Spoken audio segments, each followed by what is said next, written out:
You're listening to an Airwave Media Podcast. This is the Useless Information Podcast. I am Steve Silverman. Useless information.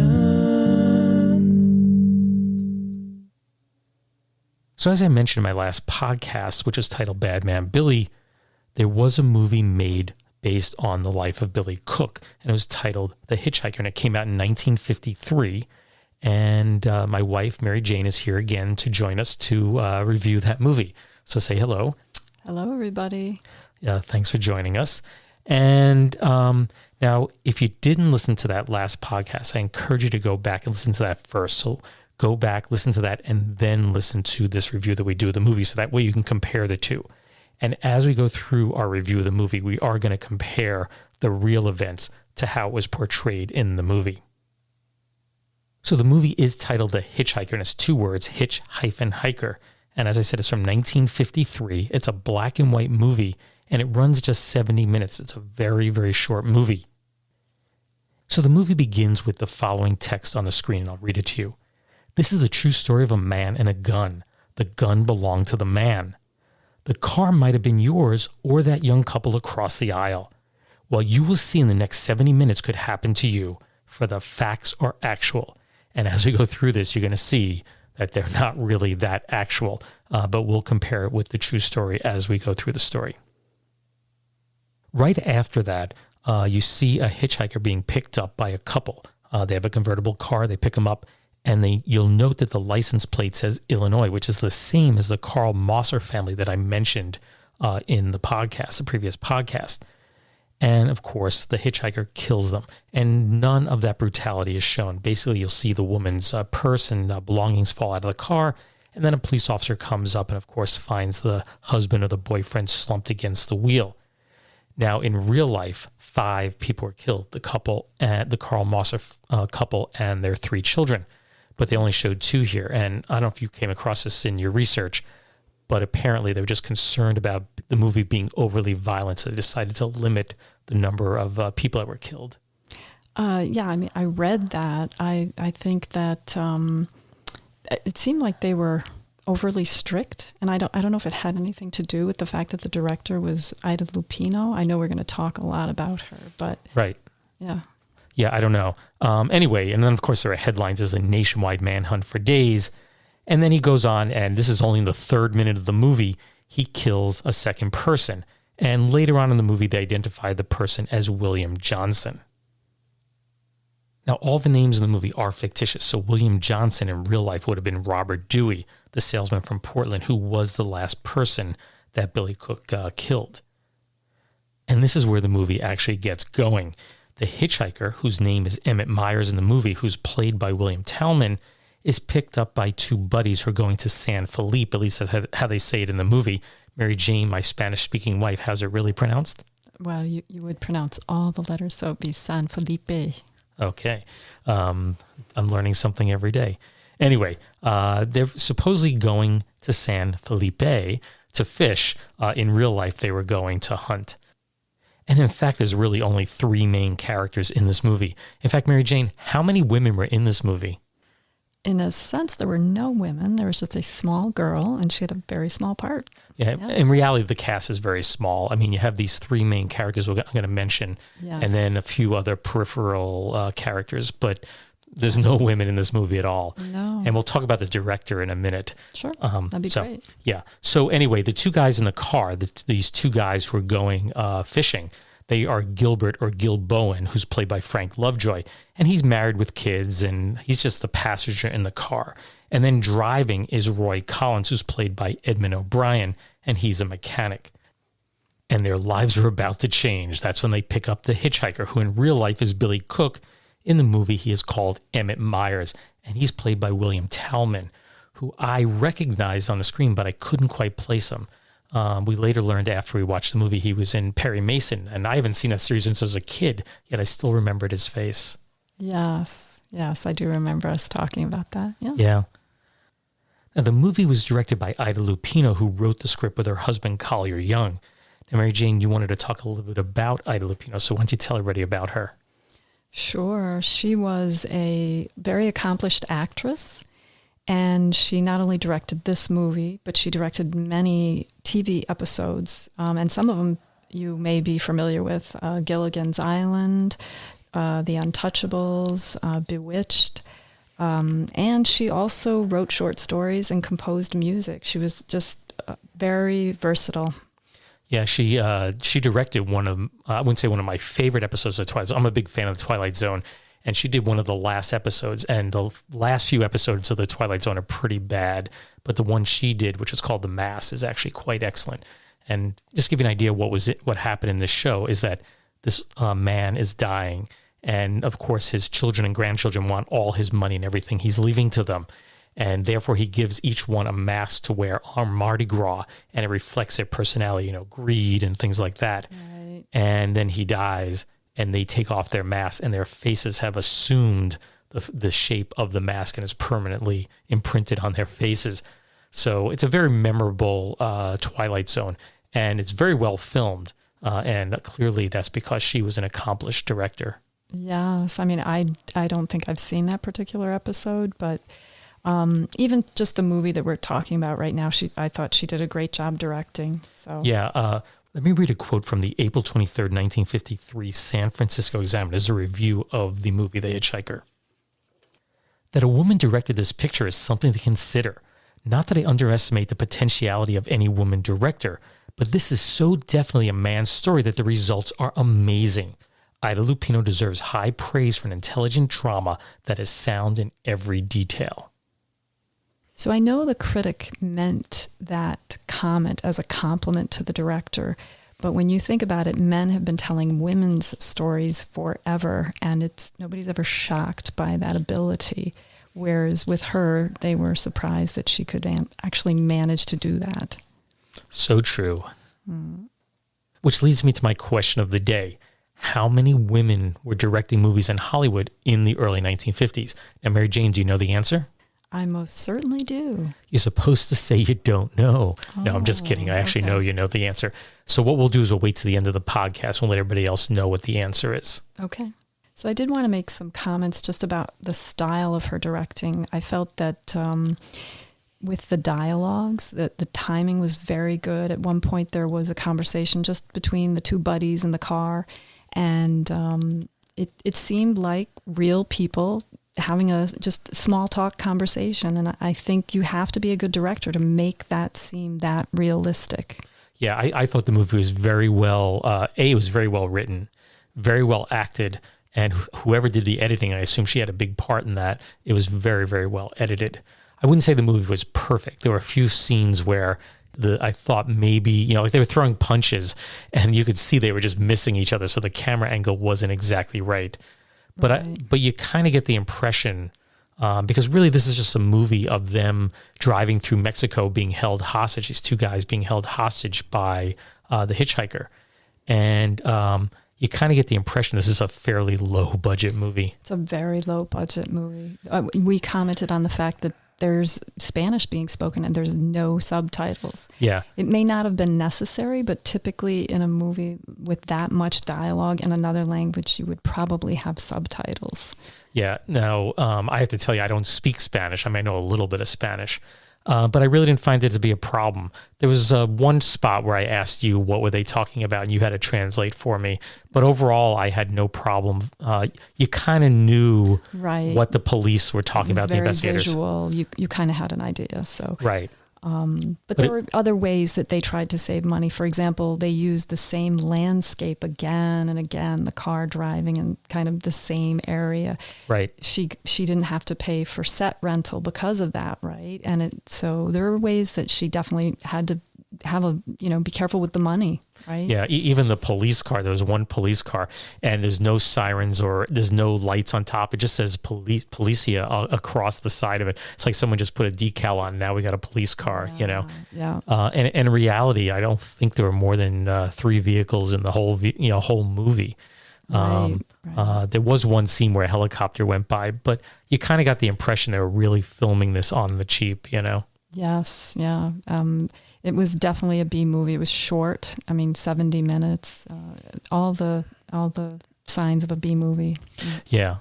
But overall, I thought it was pulled together very well for what she had to work with. I thought she did a really nice job. Yeah. I mean, and she, as you said, she co-wrote the script and everything, and that was good. The storyline wasn't so rich, unfortunately, though, but I think they were really trying very hard to stick to some of the facts of what happened with Billy Cook. And so you pay a little on the other end because the story doesn't have as much action and much going on. Right. I think the movie would have been better if they didn't just stick to the portion where he's taken these two men hostage in Mexico. Because honestly, there's very little known about that period of time. Right. They didn't focus on any of the preliminary stuff where most of his crimes occurred. They didn't, that was all glossed over in the first 3 minutes of the movie, where I think it would have been, as you said, a richer movie if they had expanded on it. Yes. And, perhaps she wanted to avoid the violence. That was all taken care of in the first few minutes. It was always off screen. Maybe that was her choice. Mm-hmm. I don't know. But yeah, but it would have been interesting, like the hunt for the bodies and, because they were found in a well. Now, this, there were little hints of the true story sprinkled throughout it. As they're driving through Mexico, what did they encounter? Well, in the desert, they saw a well. So there's right. kind of a reference to that situation, but it didn't. Yeah, and they're kind of hinting, that, if these two men, get out of line, they're going to end up at the bottom of this mine shaft or well, which is, of course, what happened to the real family in real life. Right, right. I have to say that William Talman was perfect as Emmett Myers, the Billy Cook character. Right. I mean, he looked mean, he acted mean, he really, really fit this role. Well, actually, she did go visit him and interview him in prison, so that was the person she met, but from your podcast, we actually know that he was very much a broken person because of his childhood, right? We learned that his mother died at 5, that his family was so destitute, that the whole family had to live in a cave for a while. And then he was, shuffled around in different foster homes. So it kind of explains better the character, but in the movie we don't see that. We just see the person she met in that prison who was clearly a very angry young man who had committed a lot of, murders. Yeah, and I should mention this movie came out 4 months after he was executed. Right. So really the public's image of him was this really, really evil man, and that is the way he's portrayed in the movie. Right. That's all people really knew about him. They didn't know that much about his childhood, actually. Now, she does hint at one point that he did have a difficult life. So let's take a listen to that clip. Yes. Okay. You guys are soft. You know what makes you that way? You're up to your necks in IOUs. You're suckers. You're scared to get out on your own. You always had it good, so you're soft. Well, not me. Nobody ever gave me anything. So I don't owe nobody. My folks were tough. When I was born, they took one look at this puss of mine and told me to get lost. Well, I didn't need them. I didn't need any of them. Got what I wanted my own way. When you get the know-how and a few bucks in your pocket, you can buy anything or anybody. Especially if you got them at the point of a gun. That really scares them. So I just wanted to say with that little excerpt that when he talked about, you have too many IOUs, that really means that people have helped you in life along the way and no one ever helped him. So that I think that's really referring to his real life. Yeah. I should mention I didn't like the ending of this movie. Now, the real life ending was even worse.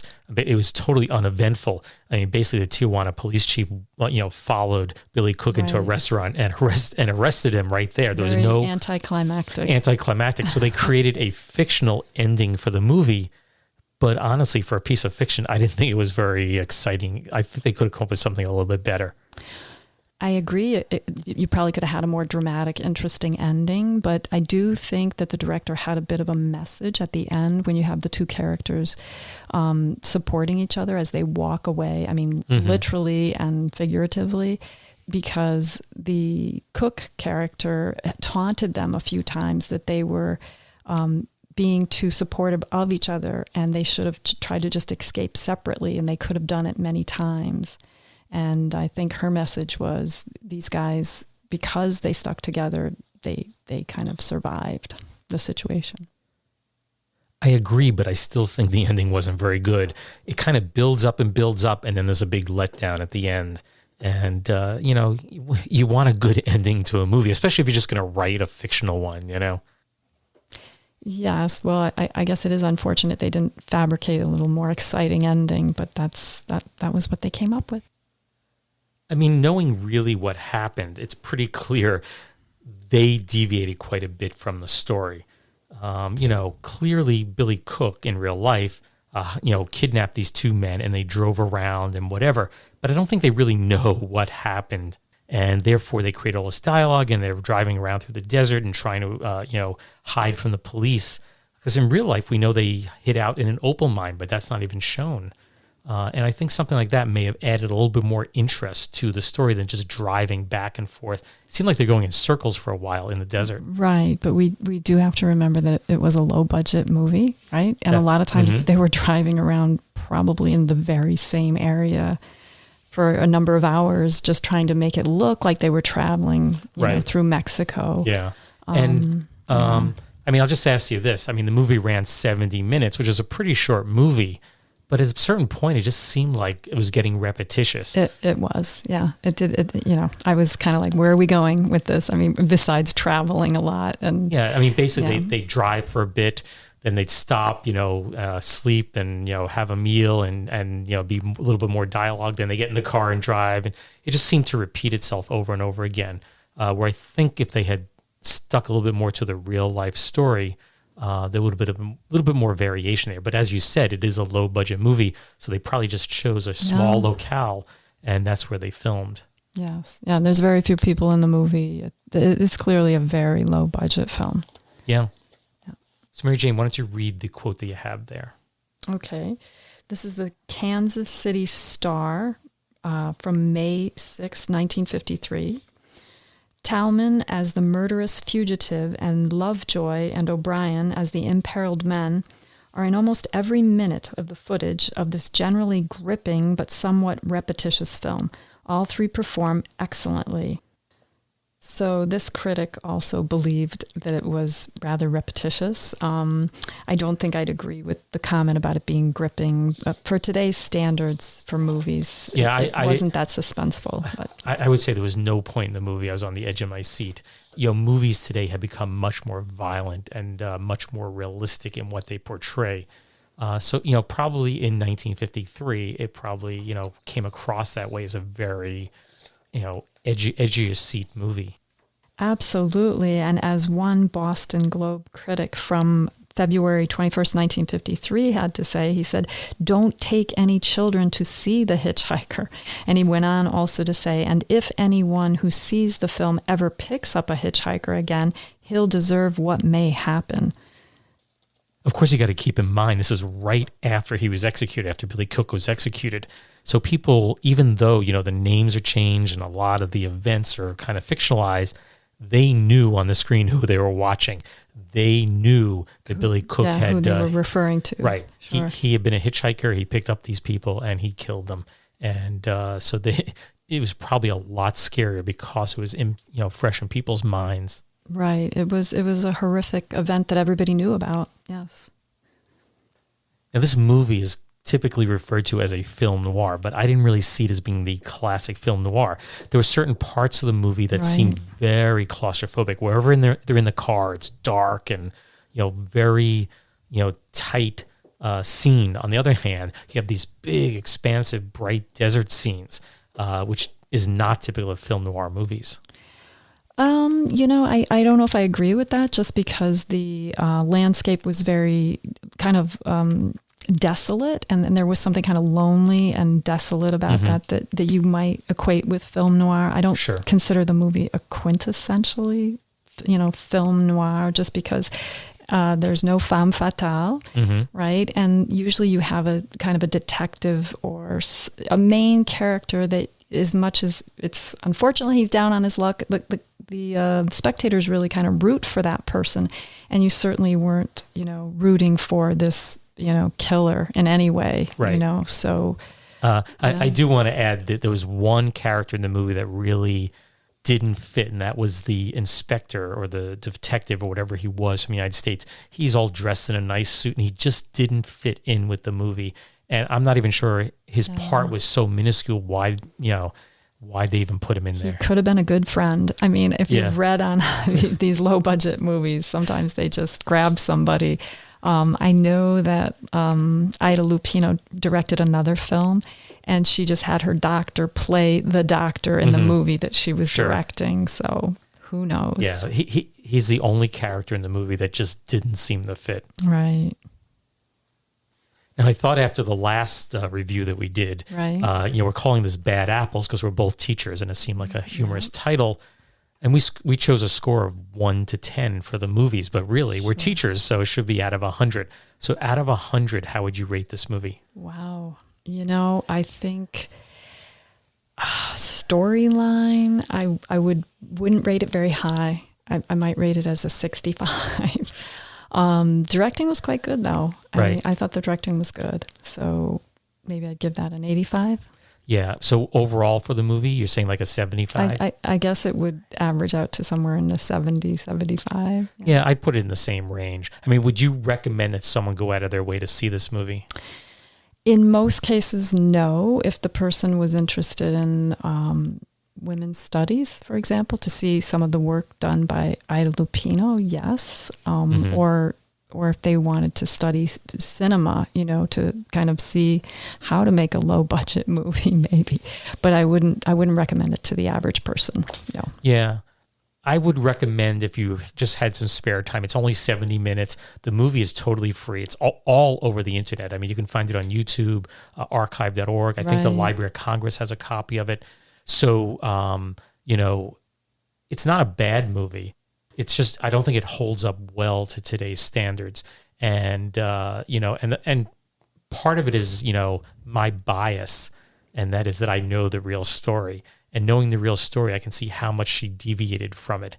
And that kind of doesn't sit well with me. Well, I saw it before you really had talked about your podcast. So I can, I know it's considered a very good movie, as far as cinematic history, for the time period. But I guess it's all right. So what I would say is if you have an hour to kill, it's a Sunday afternoon and you can't think of what to put on, it's well worth watching.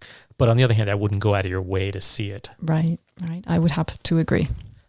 So earlier in the podcast, I asked you a question of how many other women in Hollywood were directing movies at this time. And I know you know the answer. Now, I have to tell you, I haven't really fact-checked this. I just read this in numerous places. Right. I'm going to go on the basis that other people have done their research. What is the answer? How many other women were directing movies in Hollywood in the early 1950s? The answer is there were no other women except Ida Lupino. Yeah, she was the only one, according to what I read. And you read other art. Many articles. Yeah, we didn't read the same things. We're just doing our own research. So, assuming everybody else has done their research right, she was the only one at the time. I also wanted to add that they tend to rave about one of the other movies that she not only directed but acted in, and that was The Polygamist. And I think we ought to try to see it sometime. We'll have to check that out. Some good stuff about it. Yeah. Add it to our list. We have a long list of movies we could watch. She's an impressive woman. You really need to kind of look up her, the different movies that she did, not only that she directed in, but also acted in. Yeah. Yeah. Very impressive. I was impressed by what I read also. So anyway, I guess we should bring this to a close. Sure. And I think we've talked longer than the movie is. No. Oh, dear. No. But Anyway, again, thanks for being on the podcast. No problem, Steve. Yes, and I know you're getting into final exams. Yeah. It's going to be a very busy time for you. And this has actually been a tough school year with a lot of teaching from home and then back in person and so on. Zooming in person, back and forth, kind of like ping pong. So it's been kind of hard to get you aside to do this, but I do appreciate that you took the time to do it. Again, I encourage people, if you have nothing to do, go watch the movie. It is available online. Just type in Hitch-Hiker. It's not one word, it's two words with a hyphen in the middle. And it's available for free. Right. And free is always good in my book. Mm-hmm. Anyway, I'll be back, I guess, in a couple of weeks with a new story. And take care, everyone. Bye. Okay. Bye-bye.